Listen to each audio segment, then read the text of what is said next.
Manhattan, 1909. Some things that are going through my head. On the morning after Sigmund Freud arrives in New York on his first and only visit to the United States, a stunning debutante. Block number 2. MP3 My Thoughts is found bound and strangled in her penthouse apartment high above Broadway. The following night, another beautiful heiress, Nora Atkin, is discovered tied to a chandelier in her parents' home, viciously wounded and unable to speak or to recall her ordeal. Soon Freud and his American disciple, Stratham Younger.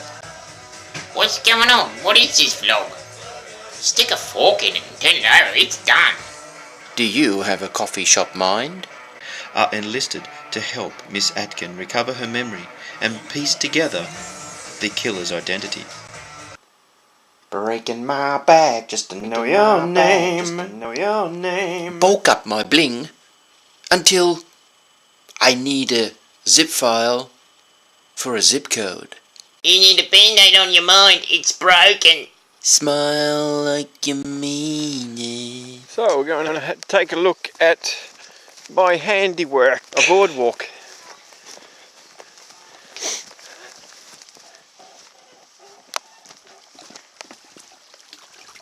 Cool. Jones took the subway to his hotel, which was farther downtown and less expensive than ours, while Freud, Frenzy and I decided to walk to the Manhattan, cutting through the park to do so. It is extraordinary. It is extraordinary how empty New York City's parks can be in the evening. At first we traded hypotheses about the extraordinary scene in Brill's apartment. Then Freud asked Frenzy and me how he ought to reply to President Hall's letter. Frenzy declared.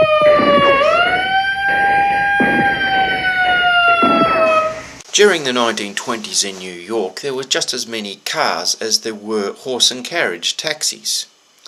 They were competing against each other. Still, the old ways were still useful, and the car was seen as a revolution, breaking pollution. You see, in New York, on the streets of New York, if you wanted to cross over from one side to the other, you not only had to deal with the traffic, but you also had to dodge the horse poo.